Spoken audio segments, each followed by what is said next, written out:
여러분 한 주간도 평안하셨습니까? 오늘도 우리의 생명의 주인 되신 하나님께 예배할 때 주님께서 오늘도 예배하신 은혜를 내려주시고 그 은혜 안에서 우리의 생명이 소생되고 또 생명의 능력이 더욱 풍성해지기를 소원합니다. 눈에 보이지 않으나 영이신 하나님께서 우리의 영과 진실한 마음의 고백에 찬양과 예배를 기쁘게 받으실 줄로 믿습니다. 원하기는 하나님께서 찾으시는 참된 예배자가 저와 여러분 모두가 되기를 소원합니다. 우리 이 시간 마음을 모두어서 묵상하심으로 주님 앞에 예배하시겠습니다.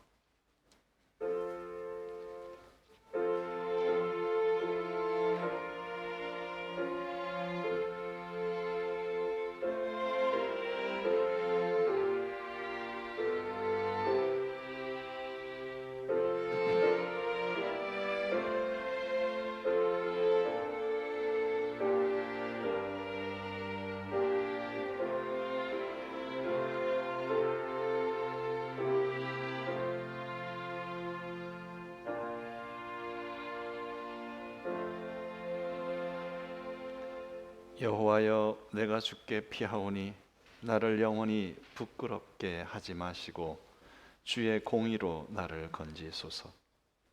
내게 귀를 기울여 속히 건지시고 내게 견고한 바위와 구원하는 산성이 되소서. 주는 나의 반석과 산성이시니 그러므로 주의 이름을 생각하셔서 나를 인도하시고 지도하소서. 내가 나의 영을 주의 손에 부탁하나이다. 진리의 하나님 여호와여, 나를 속량하셨나이다. 주의 얼굴을 주의 종에게 비추시고 주의 사랑하심으로 나를 구원하소서. 여호와를 찬송할지어다. 견고한 성에서 그의 놀라운 사랑을 내게 보이셨음이로다. 내가 놀라서 말하기를 주의 목전에서 끊어졌다 하였사오나 내가 주께 부르짖을 때에 주께서 나의 간구하는 소리를 들으셨나이다. 너희 모든 성도들아, 여호와를 사랑하라. 여호와께서 진실한 자를 보호하시고 교만하게 행하는 자에게 엄중히 갚으시느니라. 여호와를 바라는 너희들아, 강하고 담대하라. 아멘. 우리의 산성과 구원의 반석 되신 주 하나님 아버지, 저희가 참으로 수많은 허물과 죄를 가지고 감히 주님 앞에 설 수 없는 참으로 징계 가운데 놓일 수밖에 없는 존재이오나 주님의 그 크신 사랑과 우리 주 예수 그리스도의 십자가 구속의 은혜를 인하여 저희가 주님 앞에 설 수 있도록 인도하여 주시니 참으로 감사합니다. 주님의 보혈의 공로를 의지하며 십자가를 바라보며 나아갑니다. 주님, 오늘도 저희들의 영혼을 소생시켜 주시옵소서. 영이신 하나님과의 만남 가운데 참된 생명의 풍성한 능력을 저희가 누리게 하여 주옵소서. 이 예배를 주님께서 기쁘게 받으시기를 간절히 소원하오며 살아계신 우리 주 예수 그리스도의 이름 의지하여 기도드립니다. 아멘. 우리 자리에서 일어나셔서 우리의 믿음의 고백을 사도신경으로 함께 고백하겠습니다. 나는 전능하신 아버지 하나님 천지의 창조주를 믿습니다. 나는 그의 유일하신 아들 우리 주 예수 그리스도를 믿습니다. 그는 성령으로 잉태되어 동정녀 마리아에게서 나시고 본디오 빌라도에게 고난을 받아 십자가에 못 박혀 죽으시고 장사된 지 사흘 만에 죽은 자 가운데서 다시 살아나셨으며 하늘에 오르시어 전능하신 아버지 하나님 우편에 앉아 계시다가 거기로부터 살아있는 자와 죽은 자를 심판하러 오십니다. 나는 성령을 믿으며 거룩한 공교회와 성도의 교제와 죄를 용서받는 것과 몸의 부활과 영생을 믿습니다. 아멘. 찬송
보셨으므로 나를 아시나이다.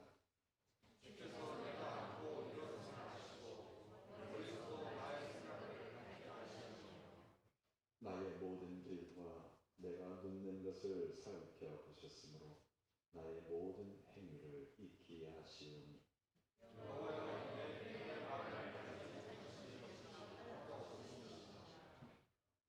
내가 주의 영을 떠나 어디로 가며 주의 앞에서 어디로 피하리이까.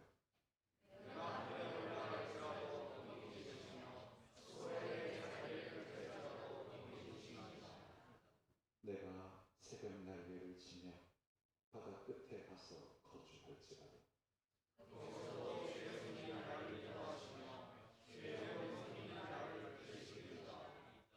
하나님이여 나를 살피사 내 마음을 아시며 나를 시험하사 내 뜻을 아옵소서.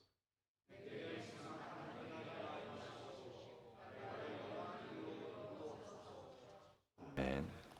자리에 앉으셔서 찬송가 216장 함께 찬송하시겠습니다.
이 시간 장훈 집사님 대표 기도해 주시겠습니다.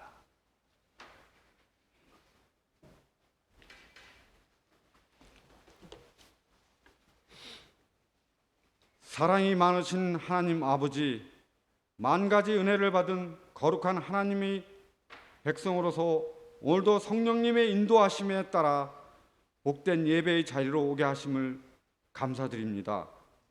이 시간 예배를 통하여 어둠에 가려진 저희들의 눈을 밝게 뜨게 하시고 생명의 빛 되신 예수님을 보게 하시고 돌덩이처럼 굳어진 저희들의 마음을 성령의 기름을 충만하게 부어주시어 성령의 사람으로 거듭나는 은혜의 시간이 되게 하시옵소서. 주님, 하나님의 자녀로서 은밀함 중에 보시는 하나님을 의식하고 믿음의 선한 행실을 나타내며 살아야 할 저희들이지만 눈에 보이는 환경에 이끌려 믿음의 본을 보이지 못하며 삶을 살아왔음을 고백합니다. 턱없이 부족한 주님을 향한 사랑과 미지근한 신앙의 부끄러운 모습으로 주님 앞에 나왔사오니 저희들의 믿음 없음을 용서하여 주시옵소서. 사랑의 주님, 이 시간 주님께 예배하면서 저희들 자신의 모습들을 돌아보기를 원합니다. 주님의 용서하심을 바라는 저희들에게 도저히 용서할 수 없는 것일지라도 먼저 용서할 수 있는 주님의 마음을 갖게 하시고 남을 돕게 인색했던 마음을 내 이웃을 내 몸과 같이 아끼고 사랑하며 그들에게 주님의 마음을 나눠주는 복의 통로의 역할을 잘 감당하게 하시옵소서. 은혜의 주님, 신앙으로 나태해지기 쉬운 무더운 여름입니다. 날씨로 인해 우리의 욕심이 나태해지지 않도록 힘써주시고 더욱 기도하며 주님의 일을 하는데 열심을 내어 믿음을 잘 지킬 수 있도록 주님 도와주시옵소서. 주님, 하절기를 맞이하여 저희 교육기관들이 여러 행사를 계획하고 준비하고 있습니다. 행사를 주관하는 교사들과 성도들 모두에게 주님의 사랑과 지혜를 덧입혀 주셔서 준비하는 과정 가운데 어려움이 없게 하시고 억지로가 아닌 모든 것들이 은혜로 채워져서 모두에게 구원의 기쁨을 주는 주님의 이름을 높여드리는 복된 시간들이 되게 하여 주시옵소서. 모든 교회 행사들을 통해서 성령님이 역사하심 가운데 예수님을 인격적으로 깊이 만나는 체험이 되게 하여 주시옵소서. 오늘도 생명의 말씀을 들고 단위에 서신 목사님께 능력의 말씀을 힘있게 선포할 수 있도록 성령의 능력으로 덧입혀 주시옵소서. 말씀을 듣는 예배자들이 이제는 복 있는 사람답게 예수의 맛을 내고 생명의 빛을 비추며 말씀으로 온전한 삶을 살아가는 우리의 주님의 자녀로 살아가게 하시옵소서. 이 시간 찬양과 봉사하는 손길들의 헌신을 기뻐 받아 주시옵고 주님 주시는 복이 넘치게 임하게 하여 주시옵소서. 예배의 시종을 주님께 의탁하오며 우리의 기도를 응답하여 주심을 믿고 거룩하신 예수 그리스도의 이름으로 감사하며 기도드리옵나이다. 아멘.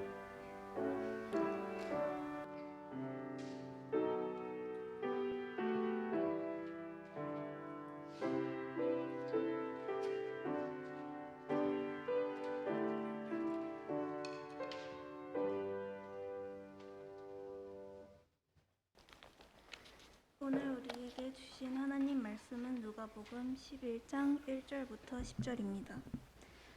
예수께서 한 곳에서 기도하시고 마치심에 제자 중 하나가 여짜오되 주여 요한이 자기 제자들에게 기도를 가르친 것과 같이 우리에게도 가르쳐 주옵소서. 예수께서 이르시되 너희는 기도할 때에 이렇게 하라. 아버지여 이름이 거룩히 여김을 받으시오며 나라가 임하옵시며 우리에게 날마다 일용할 양식을 주시옵고 우리가 우리에게 죄 지은 모든 사람을 용서하오니 우리 죄도 사하여 주시옵고 우리를 시험에 들게 하지 마옵소서 하라. 또 이르시되 너희 중에 누가 벗이 있는데 밤중에 그에게 가서 말하기를 벗이여 떡 세 덩이를 내게 구워 달라. 내 벗이 여행 중에 내게 왔으나 내가 먹일 것이 없노라 하면 그가 안에서 대답하여 이르되 나를 괴롭게 하지 말라. 문이 이미 닫혔고 아이들이 나와 함께 침실에 누웠으니 일어나 내게 줄 수가 없노라 하겠느냐. 내가 너희에게 말하노니 비록 벗됨으로 인하여서는 일어나서 주지 아니할지라도 그 간청함을 인하여 일어나 그 요구대로 주리라. 내가 또 너희에게 이르노니 구하라 그러면 너희에게 주실 것이요 찾으라 그러면 찾아낼 것이요 문을 두드리라 그러면 너희에게 열릴 것이니 구하는 이마다 받을 것이요 찾는 이는 찾아낼 것이요 두드리는 이에게는 열릴 것이니라. 아멘. 아멘.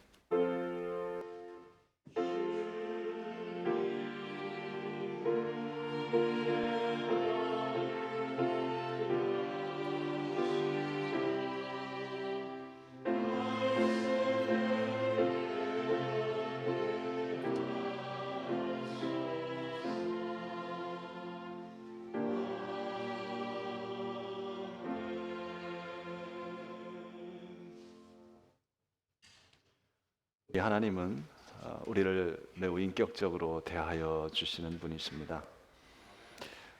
우리 하나님은 그러하기에 우리에 대해서 참 예의 있게 우리를 대하여 준다고 할 수 있습니다.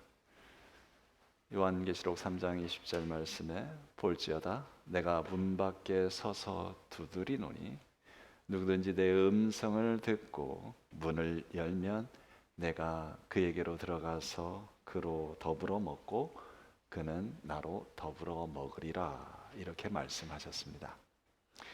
우리 주님은 문을 벌컥 열고 들어오실 수 있는 분이십니다. 그러나 그렇게 하지 않으십니다. 예수님은 밖에 서서 그저 문을 두드리고 계실 뿐입니다. 들어가도 되겠니? 문을 좀 열어주겠니? 만약 우리가 우리 마음문을 열어주지 않는다면 주님은 들어오실 수 없습니다. 여러분, 주님은 문을 열고 들어오실 능력도 있으십니다. 문을 열고 들어오실 충분한 자격도 있으십니다. 그렇지만 우리 주님은 그렇게 하지 아니하십니다. 한 사람 한 사람을 인격적으로 존중하시기 때문입니다. 우리의 허락 없이 주님께서 강제로 들여오려고 하지 않으십니다. 하지만 끊임없이 두드리시고 기다리시며 인내하시며 우리를 그렇게 사랑하여 주시지요.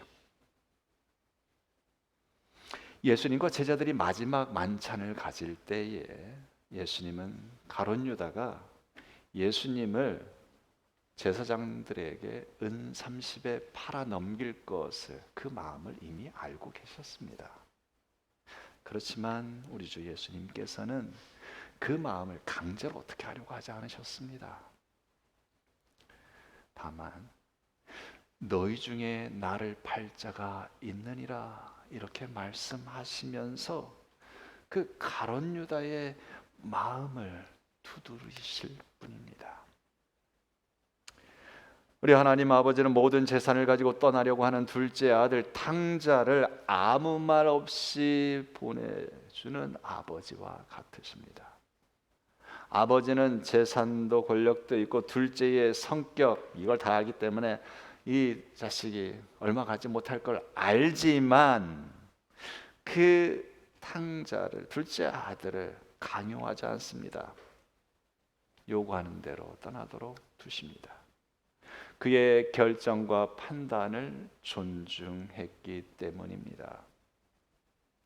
하나님은 이렇게 우리에 대해서 인격적으로 존중해 주시면서 참 예의라는 표현이 적절할지 모르겠지만 그렇게 우리를 대하여 주십니다. 그렇다면 자녀된 우리 또한 다른 사람을 향해서 이렇게 인격적으로 존중하며 예의를 갖추어야 하지 않겠습니까? 무례하다. 무례가 뭡니까? 예의가 없다라는 한자말이죠. 무례하다는 것은 그 사람의 권리나 인격을 무시하는 것을 말합니다. 그런데 인간들은 하나님도 그렇게 하시지 않는데 자신이 신보다도 더 위대한 사람이라도 되는 것 마냥 다른 사람을 판단하고 다른 사람을 비난하고 다른 사람의 인생을 좌지우지하려고 할 때가 있습니다. 특히 우리가 자녀들을 대할 때 그런 실수를 자주 범하죠. 여러분, 우리의 자녀를 대할 때 또 기타 어떤 사람을 대할 때든지 우리는 무례하게 우리의 생각과 우리의 방법, 우리의 주장을 강요해서는 안 될 겁니다. 하나님은 이렇게 우리에 대해서 예의가 있으신 분인데 우리는 하나님에 대해서는 어떠합니까? 우리도 하나님께 예의를 다하고 싶습니다. 그렇지만 인간이 가지고 있는 연약성 때문에 그럴 수가 없습니다. 우리는 유혹이나 욕심이나 연약함 앞에 그것 때문에 하나님을 배반하는 일들이 참 많습니다. 여러분, 사도 베드로의 경우가 그렇지요. 주님을 배반하지 않고 목숨이라도 내바치겠다고 다짐을 했지만 결국 예수님을 3번씩이나 부인했습니다. 다시 말씀드려서 인간은 하나님께 온전한 예의를 지킬 수 없는 존재라는 사실입니다. 예의를 지키려다가는 자칫하면 가론 유다처럼 될 수가 있습니다. 유다의 자살을 변명하자면 유다는 예수님을 팔았다는 그 양심의 가책을 못 이겨 스스로 목을 매 자살하고 말았습니다. 예수님께 행한 무례를 견딜 수 없었던 것이지요. 제가 유다를 변호하려고 하는 건 아닙니다. 인간이 하나님 앞에 어떻게 설 수 있는 존재인가를 말씀드리고 싶은 겁니다. 사람은요, 하나님 앞에 예의로 사는 것이 아니라 뻔뻔함으로 사는 존재이지 않나 생각해 봅니다. 뻔뻔한 자가 하나님의 은혜를 누립니다. 하나님 앞에서 뻔뻔하다는 말을 오해는 하지 마십시오. 이 말은 하나님 앞에서 자기의 체면을 내세우거나 자기의 의를 내세우거나 자기가 모든 것을 책임지겠다는 어떤 교만함, 이런 모든 것들을 다 내려놓아야 한다는 말씀입니다. 어떤 큰 죄를 지었던지 또한 얼마나 자주 똑같은 죄를 범했던지 그것과는 상관없이 우리는 계속해서 하나님 앞에 나아가고 하나님 앞에 무릎 꿇고 있어야 하는 존재라는 말씀입니다. 뻔뻔함의 대표적인 인물은 다윗이라고 할 수 있습니다. 다윗은 우리아의 아내와 부적절한 관계를 맺었고 또 우리아를 살인 교사하는 죄를 범했습니다. 다윗의 죄에 비하면 사울 왕이 저지른 잘못은 그리 큰 잘못도 아닌 것처럼 여겨집니다. 사울은 기껏해야 사무엘 대신 자기가 제사를 드리려고 했고 다 진멸하라는 그 말씀을 어기고 좋은 것을 일부 빼돌리는 짓을 했을 뿐입니다. 다윗처럼 가늠하거나 다윗처럼 사람 목숨을 자기 충신을 죽게 만드는 그런 비열한 짓을 하지 않았죠. 그런데 어떻게 해서 다윗은 인정받고 사울은 버림을 받았습니까? 다윗의 뻔뻔함 때문입니다. 그는 죄를 짓고도 곧 하나님 앞에 돌이켜 회개했습니다. 부끄러움을 무릅쓰고 하나님께 돌아온 것입니다. 하나님 앞에 예의를 지키려고 하는 사람은 죄를 짓는 순간 부끄러워 멀리 달아나고 그래서 더욱더 하나님으로부터 멀어집니다. 다윗은 자신의 연약함을 인정했습니다. 그는 또한 하나님이 어떤 분인지를 잘 알고 있었습니다. 우리가 어떤 죄를 저지르더라도 용서해 주시는 사랑의 하나님임을 그는 잘 알고 있었습니다. 여러분, 우리 자녀들이 그렇지 않습니까? 잘못을 저지르고 나서 부모님께 용서를 구하고 온갖 아양을 떨면서 부모 품에 안기면 여러분 부모가 그 자녀를 내칩니까? 꾸중하고 혼내지만 그 자녀를 받아주죠. 안아줍니다. 다독이고 다음부터 그러지 말라고 얘기를 하죠. 그리고 서운했던 관계도 풀어지게 됩니다. 근데 좀 답답한 자식이 있습니다. 잘못을 범했다고 가출해버리거나 멀리 달아나버리는 자식입니다. 부모의 마음을 모르는 자식이 그렇게 합니다. 부모는 자녀가 깨닫고 뉘우치면, 돌아오면, 부모의 품에 안기면 어떤 실수라도 감싸 안아줍니다. 그것이 부모이지요. 오늘 비유 말씀을 보겠습니다. 어떤 사람에게 한밤중에 친구가 찾아왔습니다. 여행을 하던 친구가 한밤중에 찾아왔는데 문제는 저녁을 먹고 난 이후였기 때문에 대접할 음식이 없었습니다. 자기 집을 찾아온 손님에게 대접할 음식이 없다는 건 큰 실례입니다. 그래서 하는 수 없이 가까이 살고 있는 자기 친구 집을 찾아갑니다. 찾아가서는 한 끼 식사분에 해당하는 빵 3덩어리를 달라고 간청합니다. 이 시간은 늦은 시간입니다. 모두가 잠들어 있는 시간입니다. 옛날에 전기도 없었지 않습니까? 자, 생각해 보세요. 전기도 없는 그때 캄캄한 한밤중에 밖에서 문 두드리는 소리가 납니다. 그럼 어떻게 합니까? 또 빵을 달라고 하면 찾으려면 어떻게 합니까? 불을 켤 도구를 찾아야죠. 등잔을 찾아야죠. 불을 켜야죠. 옛날에 식구 한 사람 한 사람 각방 썼겠습니까? 큰 방에 같이 잠들어 자고 있을 거 아닙니까?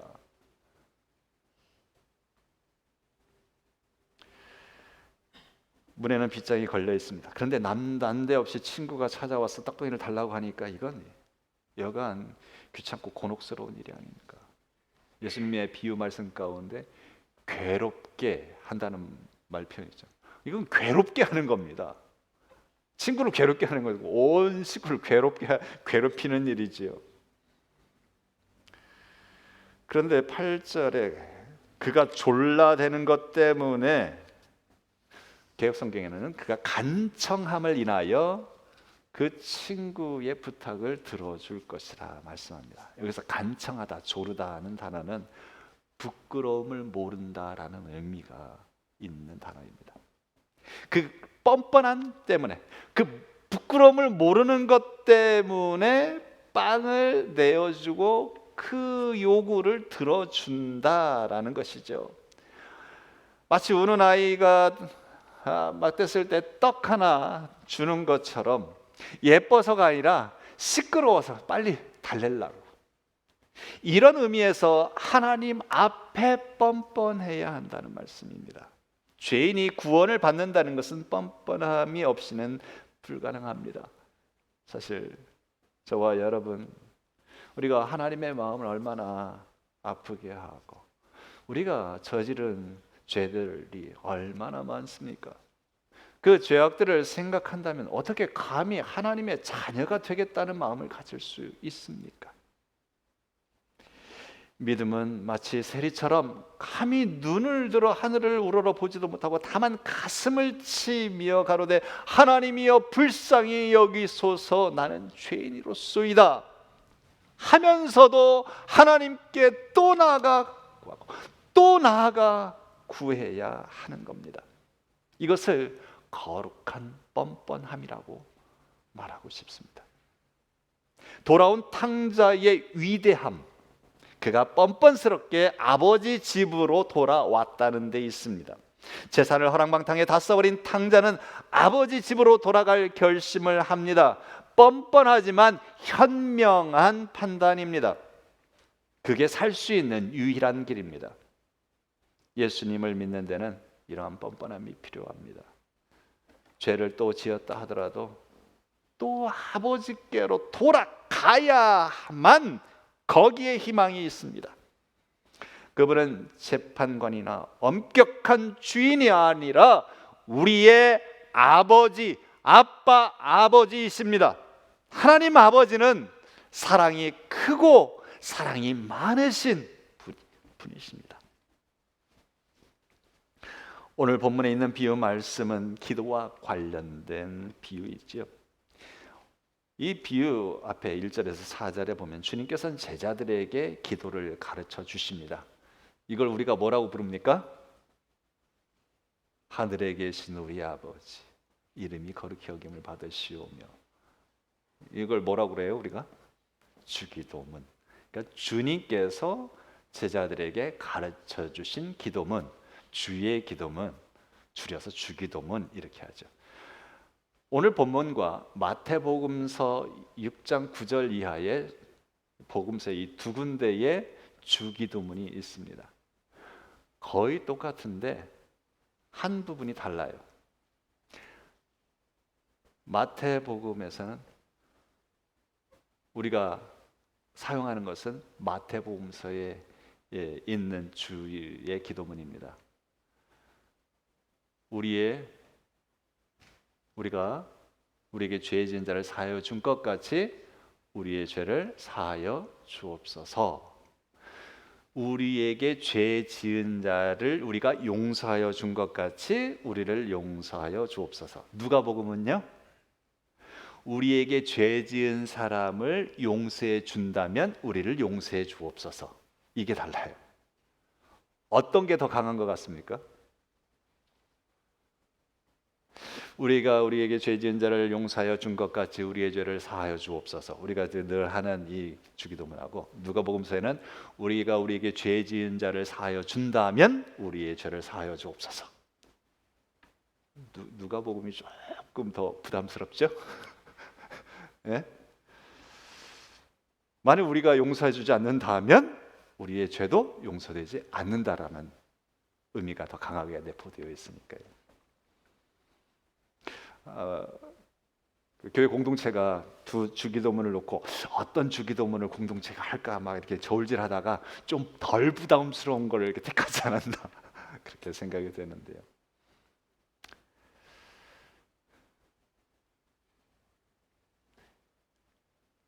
이 주기도문을 가르쳐 주신 이후에 이제 이 비유 말씀으로 기도를 가르쳐 주고 계십니다. 다음 9절 이하에는 구하고 찾고 두드리라는 그 기도에 대한 교훈을 주시죠. 오늘 이 비유는 우리의 기도가 어떠해야 하는지 보여주는 교훈이라 할 수 있습니다. 기도란 밤중에 떡덩이를 구해야 하는 것과 같은 절박한 상황에서 시작이 됩니다. 모두가 잠든 시간에 어디로 갑니까? 막막합니다. 기도는 그런 막막함에서부터 시작이 됩니다. 간절함이 있어야 기도가 되죠. 먹고 살만하면요, 사람들이 참 그래요. 쉽게 나태해집니다. 하나님을 찾지 않습니다. 자기 힘으로 할 수 있는 상황이면 자기 힘으로 하면 된다고 생각합니다. 기도는 그럴 수 없을 때 더 간절해지고 진정한 더 깊은 기도가 되게 되죠.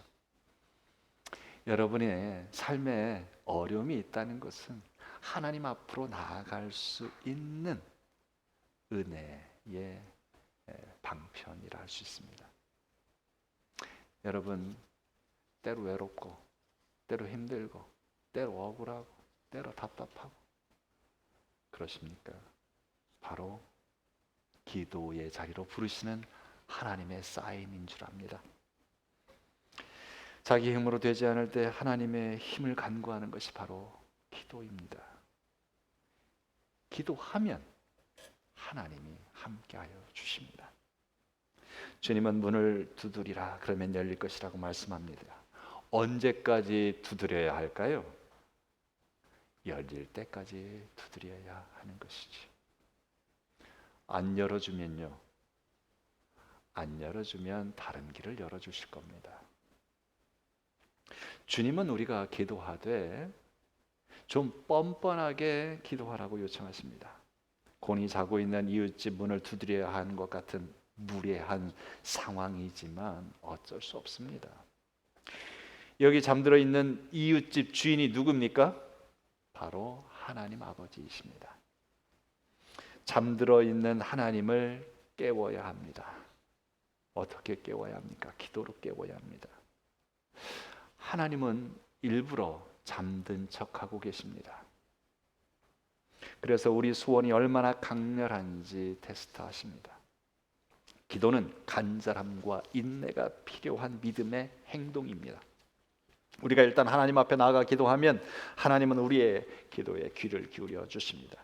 우리의 간구가 잘못되었다? 그렇다면 하나님께서 깨닫게 하십니다. 기도 가운데 성령의 교통이 있게 하셔서 하나님의 마음을 어렴풋 알게 하십니다. 그걸 붙들고 기도하면 점점 하나님의 뜻이 분명해져 갑니다. 그래서 우리를 더 복된 길로, 좋은 길로 인도해 가시죠. 우리는 종종 자기가 지금 하나님 앞에 간구하면서 원하고 있는 것의 결과가 어떻게 될지 알지 못합니다. 그러면서도 그걸 구하고 있지요. 그리고 그것이 정말 내가 간절히 원하는 것인가? 그것에 대해서도 분명하지 않을 때가 있습니다. 하나님은 일부러 잠든 척 하심으로 우리를 깨닫게 하십니다. 기도하면서 나를 돌아보게 하고 하나님의 뜻을 살피도록 그렇게 하십니다. 그런 가운데 하나님은 우리를 기도 가운데 영적인 사람으로 준비시켜 가십니다. 하나님의 복을 받을 수 있는 그릇을 준비시켜 가는 과정입니다. 하나님은 복을 주고 싶어 하시는 분입니다. 우리의 영혼의 그릇에 복을 담겨주기를 원하십니다. 근데 그 그릇이 준비가 안 되어 있으면 어떻게 합니까? 부어 주어 봤자 더러워서 그거 먹을 수도 없고 깨져서 다 흘러버릴 텐데 그걸 기도 가운데 준비시켜 가는 겁니다. 씻어내게 하시고 깨어진 부분 떼우게 하셔서 주님께서 주시는 복을 담을 수 있도록 우리의 영혼을 준비시켜 가시죠.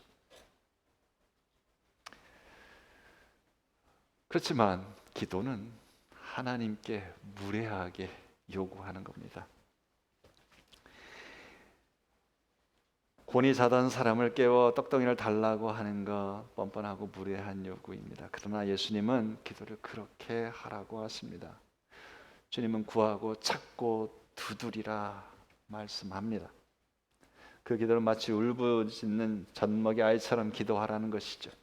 주님은 불의한 재판관 앞에 선 과부처럼 부르짖으라 말씀합니다. 누가복음 18장에 이 기도 가르침 가운데 불의한 재판관은 하나님을 두려워하지도 않고 사람을 무시하는 사람이라고 말씀합니다. 그렇지만 과부가 귀찮게 하니까 어쩔 수 없이 그 소원을 들어준다라는 비유 말씀으로 기도를 가르쳐 주셨죠. 주님께서는 왜 이렇게 극단적인 비유를 들어가며 기도에 대해서 가르쳐 주고 있는 것일까요? 우리가 기도에 대해서 뭔가 오해를 하고 있기 때문입니다. 잘 알지 못하고 있기 때문입니다. 우리가 기도하고 있는 대상이신 그 하나님이 어떤 분인지를 잘 모르고 있기 때문에 이렇게 가르쳐 주고 계십니다. 우리가 기도하는 하나님 아버지, 그 아버지는 사랑이 풍성하신 우리의 아버지라는 사실입니다.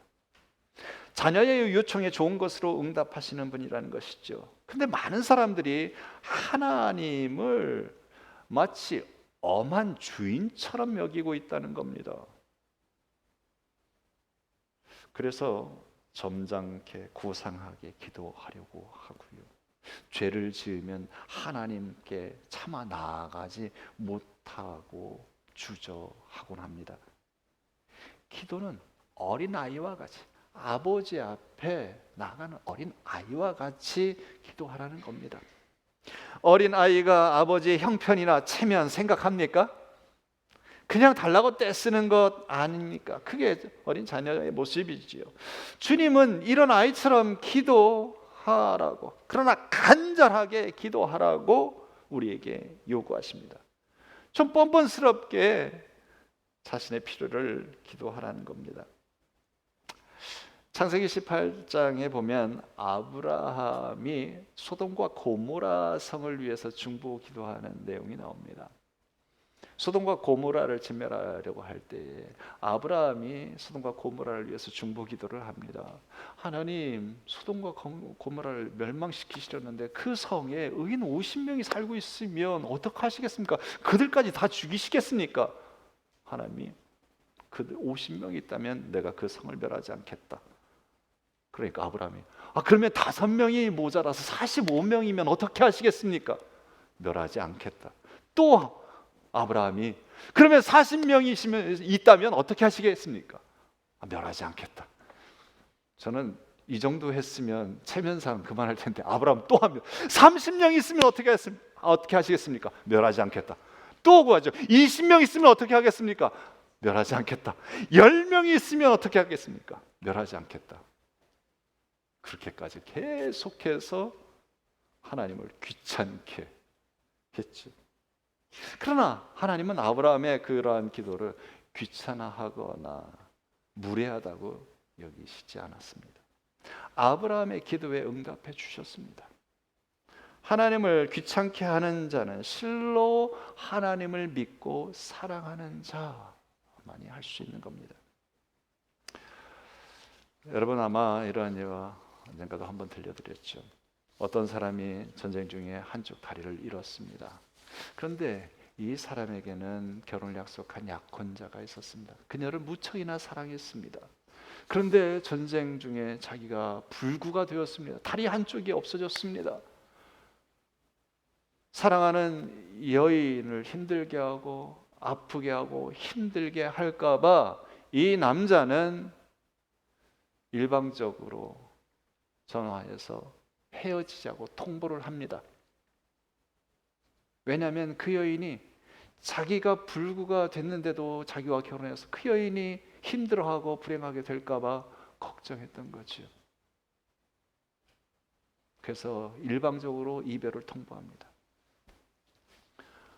얼마 후에 그 사랑하는 여인이 결혼을 한다는 소식이 들려왔습니다. 이 남자는 그래도 미련이 있고 그 여인이 어떤 사람과 결혼하는가 궁금해서 결혼식장에 몰래 가서 저 끝에서 지켜보았습니다. 신랑이 입장하는데 이 남자는 소스라치게 놀라고 말았습니다. 그 옛 여인의 신랑이 들어오는데 휠체어를 타고 들어옵니다. 두 다리가 없습니다.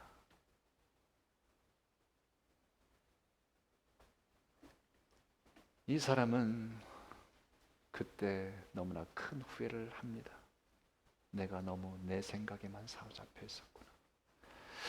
그는 자기 체면, 자기 생각 가운데 진정한 사랑이 무엇인지를 놓쳐버리고 말았던 것이죠. 여러분, 우리의 기도를 들으시는 하나님은 어떤 분이십니까? 사랑의 하나님이십니다. 우리는 그 하나님이 어떤 분인지를 분명히 깨닫고 우리는 더욱 힘써 기도해야 합니다. 쉬지 말고 기도해야 합니다. 하나님은 사랑이시기 때문입니다. 하나님을 믿기 힘든 사람들은 자기 체면과 자기 의가 강한 사람들입니다. 알량한 자존심을 가지고 버티지요. 그런 것으로 여러분 버티지 마십시오. 모든 것을 내려놓으십시오. 주님께 무릎을 꿇으시기를 바랍니다. 천부여 의지없소서 손들고 나아갑니다.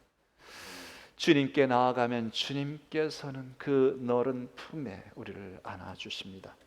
여러분 어린아이와 같이 주님 앞에 나아가 기도하시길 바랍니다. 그것이 하나님의 뜻이냐 아니냐, 하나님의 뜻대로 간구해야 되지 않느냐, 이런 거 혼자 앉아서 따지지 마시고요. 일단 나가서 기도하십시오. 어떤 모습이든 나가서 기도하십시오. 그렇게 우리가 기도하면, 그리고 간절하게 기도하면 하나님께서 당신의 뜻을 우리 가운데 밝혀주십니다. 우리 예수님께서도 겟세마네 동산에서 이 자녀에게서 옮겨 주시옵소서 하는 당신의 소원을 아뢰었습니다. 그러나 결국 마지막은 내 뜻대로 마옵시고 아버지의 뜻대로 되기를 원하나이다로 기도로 마칩니다. 여러분, 기도가 우선입니다. 여러분의 판단과 여러분의 체면과 자존심이 아닙니다. 주님 앞에 좀 뻔뻔하게 나가서 간절하게 기도하십시오. 여러분의 마음이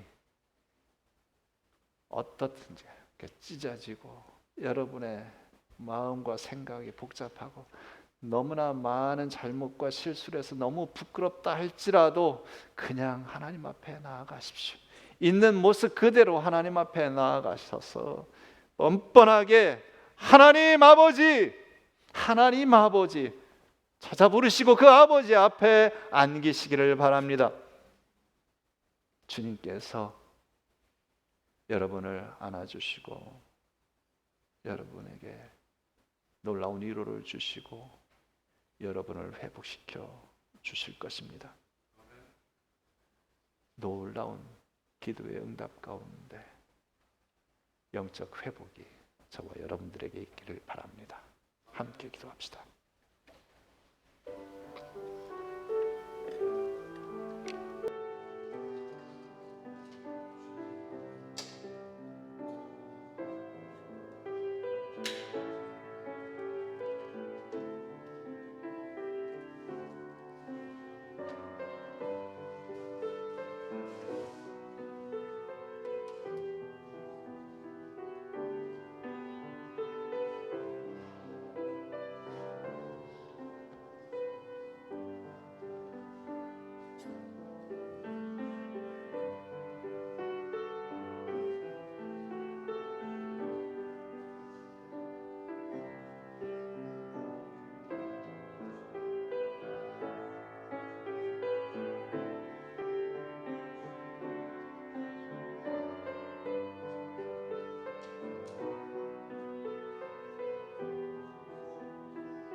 하나님 아버지, 저희의 연약함과 저희의 잘못들을 돌아볼 때에 얼마나 부끄럽고 얼마나 주저가 되는지요.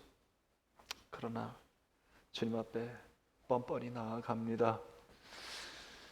주님이 아니면 다른 길이 없기 때문이지요. 주님, 저희들의 죄와 허물을 용서하여 주시옵소서. 주님 앞에 나가 더욱 부르짖게 하여 주시옵소서. 기도할 때에 주님과 더욱 깊이 만나게 하시고 주님이 어떠한 분이신지를 더욱 깊이 구체적으로 체험할 수 있게 하여 주옵소서. 사랑이 많으신 그 하나님 아버지 품에 안겨 위로받게 하시고 평안을 누리게 하시고 회복되게 하여 주시옵소서. 참으로 좋으신 하나님 아버지, 부족한 저희들을 은혜의 자리로 인도하여 주시고 저희들의 간구 가운데 응답하여 주실 것을 믿고 먼저 감사를 드립니다. 하나님, 저희가 살아계신 하나님을 더욱더 힘써 믿고 의지하여 간구하게 하시고 그 하나님을 전하며 살게 하여 주옵소서. 이 모든 것을 참으로 좋으신 우리 주 예수 그리스도의 이름 의지하여 기도합니다. 아멘. 이 시간 찬송 부르시며 주님 앞에 예물을 드리겠습니다.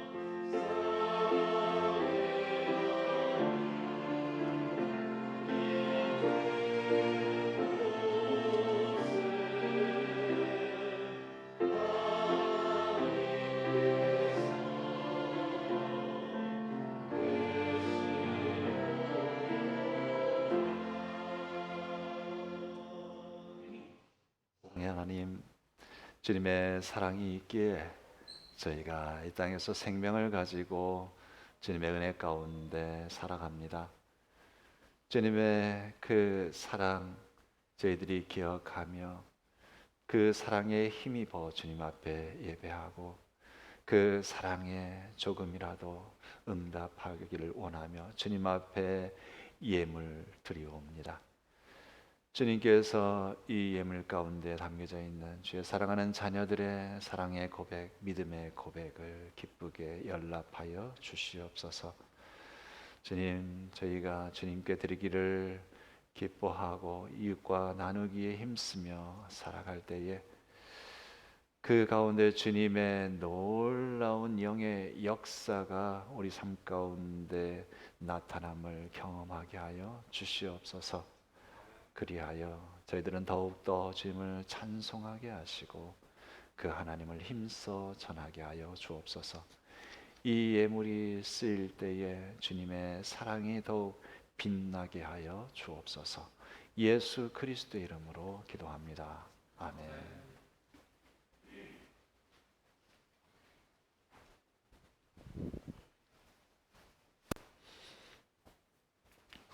알리는 말씀 드리겠습니다.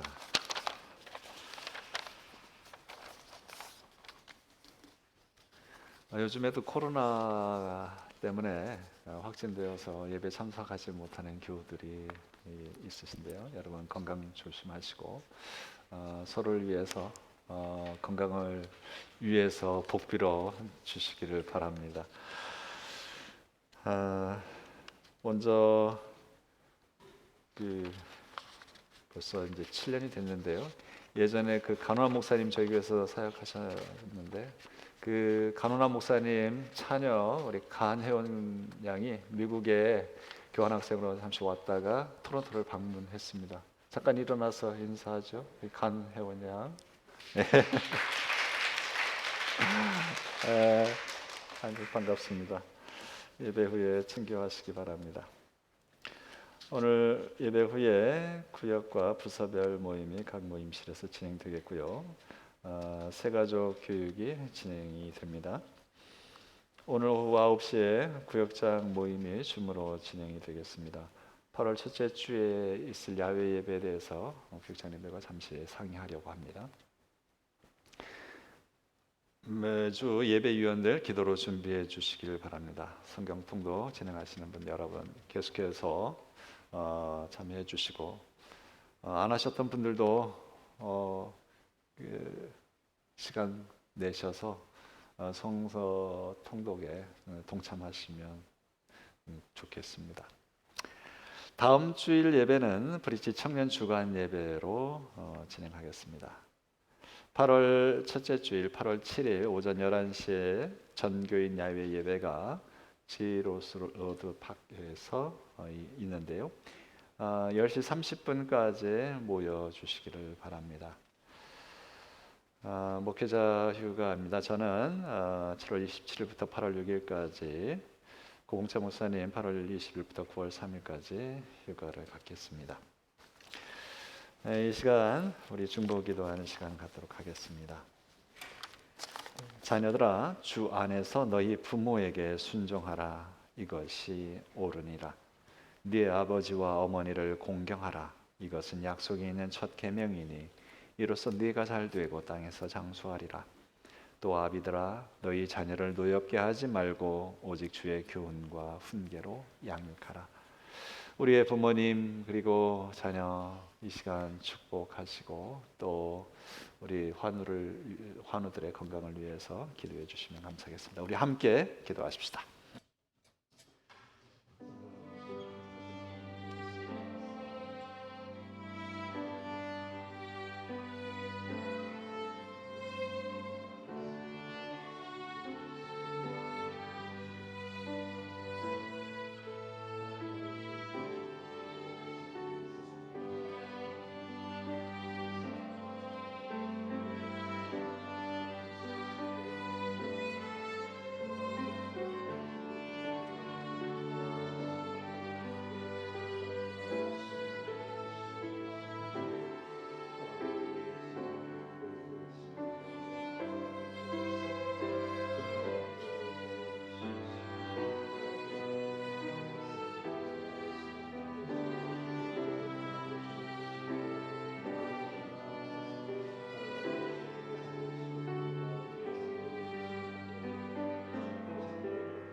모두 자리에서 일어나셔서 찬송 후에 축도로 예배를 마치겠습니다.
이제는 수많은 죄와 허물에도 불구하고 뻔뻔함으로 주님 앞에 나아가 간절히 기도하기를 다짐하는 주의 사랑하는 자녀들에게 우리 주 예수 그리스도의 은혜와 하나님 아버지의 크신 사랑과 성령의 교통하심이 지금부터 영원까지 함께할지어다.